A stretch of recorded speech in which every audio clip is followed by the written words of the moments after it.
Subject matter of economics, अर्थशास्त्र की विषय सामग्री। विभिन्न अर्थशास्त्रियों द्वारा अर्थशास्त्र की अनेकों परिभाषाएं दी गई हैं। वस्तुतः परिभाषित करने के क्रम में उन्होंने अर्थशास्त्र की विषय वस्तु का भी निर्धारण किया है। अर्थशास्त्र के जनक father of economics Adam Smith और उनके सहयोगियों ने तो अर्थशास्त्र को धन का विज्ञान यानी साइंस ऑफ वेल्थ बताया है। एडम स्मिथ ने अर्थशास्त्र के क्षेत्र को अत्यंत ही संकुचित कर दिया है, क्योंकि उनके अनुसार इसकी विषय वस्तु का संबंध धन के उत्पादन, उपभोग, विनिमय और वितरण से ही है। एडम स्मिथ का एक अनुयायी सीनियर ने स्पष्ट शब्दों में कहा था कि राजनीतिक अर्थशास्त्र की खोज का विषय आनंद नहीं बल्कि संपत्ति है। एडम स्मिथ ने धन में केवल मूर्त वस्तुओं को ही शामिल किया था। एडम स्मिथ की परिभाषा में सुधार करते हुए प्रोफेसर मार्शल और इनके अनुयायियों ने कहा कि अर्थशास्त्र में धन का तो अध्ययन किया जाता है, लेकिन उससे भी अधिक महत्वपूर्ण मानव कल्याण का अध्ययन किया जाता है। मार्शल के अनुसार अर्थशास्त्र में उन सभी मानवीय क्रियाओं का अध्ययन किया जाता है जिनका संबंध धन से है या जिन्हें परोक्ष या प्रत्यक्ष रूप से द्रव्य के मापदंड से संबंधित किया जा सकता है। यानी कि अर्थशास्त्र सामाजिक, सामान्य एवं वास्तविक मनुष्य की धन संबंधी क्रियाओं का अध्ययन है। अर्थशास्त्र में मानव की आर्थिक क्रियाओं का ही अध्ययन किया जाता है। अब ये कौन कौन सी क्रियाएं हैं? धन का उपयोग, धन का उत्पादन, विनिमय एवं वितरण। इन आर्थिक क्रियाओं का मूल उद्देश्य हमेशा मानव कल्याण में वृद्धि करना ही होना चाहिए। प्रोफेसर रॉबिन्स ने मार्शल तथा अन्य कल्याणकारी अर्थशास्त्रियों की परिभाषा में अनेक दोषों को बताते हुए कहा है कि अर्थशास्त्र सीमितता या चुनाव का विज्ञान है। Economics is the science of scarcity and choice. Robins के अनुसार अर्थशास्त्र सीमित साधनों का विज्ञान है, जिसमें मनुष्य की सभी प्रकार की क्रियाओं के आर्थिक पहलू का अध्ययन किया जाता है, यानी कि उस पहलू का जिसका संबंध वैकल्पिक प्रयोग वाले सीमित साधनों से अनंत आवश्यकताओं की पूर्ति के प्रयत्न से है। प्रोफेसर रॉबिन्स के अनुसार अर्थशास्त्र मनुष्य और उनके व्यवहार के अध्ययन का शास्त्र कहा जा सकता है, चाहे इन क्रियाओं का संबंध भौतिक हित से हो या अभौतिक हित से। और यह सही है कि अर्थशास्त्र का प्रारंभ और अंत मनुष्य ही है। The starting point and the goal of our science economics is man. परंतु मनुष्य की प्रवृत्तियों के सभी पहलुओं का अध्ययन न करके अर्थशास्त्र में सिर्फ आर्थिक पहलू का ही अध्ययन किया जाता है। इसलिए रॉबिन्स ने कहा है कि अर्थशास्त्र में सिर्फ उन्हीं आर्थिक क्रियाओं का अध्ययन किया जाता है जिनका संबंध चुनाव या मूल्यांकन से है। रॉबिन्स की परिभाषा अपने सीमित क्षेत्र में आर्थिक विकास की समस्या को शामिल नहीं करती है और न ही प्रायोगिक समस्या पर कोई विचार करती है। वहीं सैमुएल्सन ने न सिर्फ इन दोषों को दूर किया बल्कि विकास केंद्रित परिभाषा भी दी है। सैमुएल्सन के अनुसार अर्थशास्त्र असीमित साध्यों के संदर्भ में सीमित साधनों के आवंटन तथा आय, उत्पादन, रोजगार एवं आर्थिक विकास के निर्धारकों का अध्ययन है। वस्तुतः विकास की समस्या से ही विश्व के सभी देश जूझ रहे हैं और उसके समाधान के द्वारा ही वे देश विकास कर सकते हैं। अर्थशास्त्रियों में इस बात को लेकर भी मतभेद रहा है कि इसके अंतर्गत किन मनुष्यों एवं उनकी क्रियाओं का अध्ययन किया जाता है।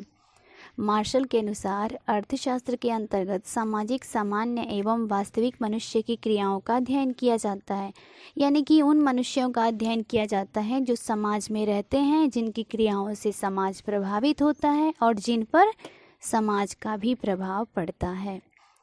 परंतु रॉबिन्स ने कहा है कि अर्थशास्त्र में सिर्फ सामाजिक मनुष्य के आर्थिक क्रियाओं का अध्ययन नहीं किया जाता बल्कि उस मानव व्यवहार का अध्ययन किया जाता है जिसका असीमित आवश्यकताओं का सीमित साधनों के प्रयोग से संबंध होता है, चाहे यह व्यवहार समाज के सदस्य के रूप में हो या समाज से बाहर हो। इसलिए उन्होंने अर्थशास्त्र को सामाजिक विज्ञान न कहकर मानवीय विज्ञान माना। परंतु मनुष्य का समाज से इतना घनिष्ठ संबंध होता है कि व्यक्तिगत क्रियाओं और सामाजिक क्रियाओं में भेद करना मुश्किल हो जाता है। साथ ही साथ ये परस्पर एक दूसरे से प्रभावित भी होती हैं और प्रभावित भी करती हैं। इसलिए अर्थशास्त्र एक सामाजिक विज्ञान माना जाता है। अर्थशास्त्र को सामाजिक विज्ञान क्यों माना जाता है? अर्थशास्त्र को सामाजिक विज्ञान इसलिए भी माना जाता है क्योंकि इसके अंतर्गत उपभोग, उत्पादन, विनिमय तथा वितरण जैसी समस्याओं का अध्ययन किया जाता है और ये समस्याएं समाज के अंदर ही उठती हैं। रॉबिन्स के अनुसार उपभोग एवं उत्पत्ति संबंधी कार्य मनुष्य समाज से बाहर रहकर भी कर सकता है। इस प्रकार उपभोग एवं उत्पादन संबंधी नियम न केवल समाज में रहने वाले व्यक्तियों पर लागू होते हैं बल्कि ये असामाजिक व्यक्तियों के कार्यों पर भी लागू होते हैं। अतः अर्थशास्त्र क्या है? अर्थशास्त्र सामाजिक एवं व्यक्तिगत दोनों ही प्रकार का शास्त्र है। अर्थशास्त्र की विषय वस्तु मानव की वे आर्थिक क्रियाएं हैं। अर्थशास्त्र की विषय वस्तु क्या है? तो अर्थशास्त्र की विषय वस्तु मानव की वे आर्थिक क्रियाएं हैं जिनमें धन का उपभोग, उत्पादन, विनिमय तथा वितरण शामिल होता है। अब अर्थशास्त्र की विषय वस्तु के अंतर्गत कुछ बातें आती हैं। पहली है उपभोग। अर्थशास्त्र में उपभोग को आर्थिक क्रियाओं का लक्ष्य माना जाता है। उपभोग सभी आर्थिक क्रियाओं का आदि और अंत दोनों है। Consumption is the beginning and end of all economic activities. और उपभोग के अंतर्गत मनुष्य की आवश्यकताएं, इसकी संतुष्टि, आय, व्यय, बजट इन सब से संबंधित नियमों का अध्ययन किया जाता है। साथ ही साथ अर्थशास्त्र में उपयोगिता ह्रास नियम, प्रतिस्थापन नियम, मांग एवं मांग के नियम का भी अध्ययन किया जाता है। अब दूसरी बात है उत्पादन। मानव के विभिन्न आवश्यकताओं की पूर्ति वस्तुओं एवं सेवाओं के उपभोग द्वारा की जा सकती है, परंतु उपभोग के लिए वस्तुओं और सेवाओं का उत्पादन जरूरी है। अतः अर्थशास्त्र की दूसरी सबसे महत्वपूर्ण विषय वस्तु उत्पादन है। उपभोग यदि आर्थिक क्रियाओं का लक्ष्य है तो उत्पादन इस लक्ष्य का साधन है।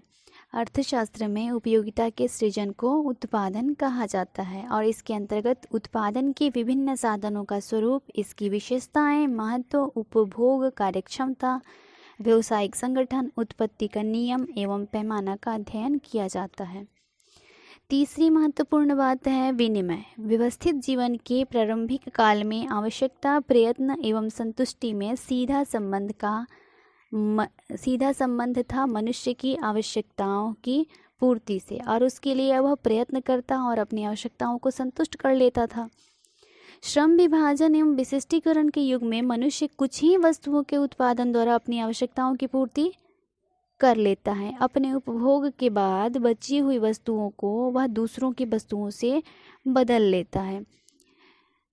इस कार्य ने मुद्रा को अत्यधिक सरल बना दिया और इसे ही अर्थशास्त्र में विनिमय की संज्ञा दी गई।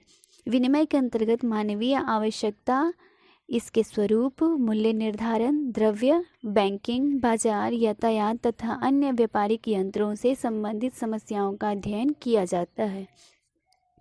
चौथी बात है वितरण यानी डिस्ट्रीब्यूशन। किसी भी अर्थव्यवस्था में उत्पादन के प्रमुख साधनों जैसे भूमि, श्रम, पूंजी एवं व्यवस्था के सहयोग से ही उत्पादन संभव होता है, और जो कुछ भी उत्पादित होता है उसे पुनः इन साधनों के बीच उनकी पारिश्रमिक के रूप में बांट दिया जाता है। इसके अंतर्गत वितरण के सिद्धांतों का अध्ययन किया जाता है। Thank you so much.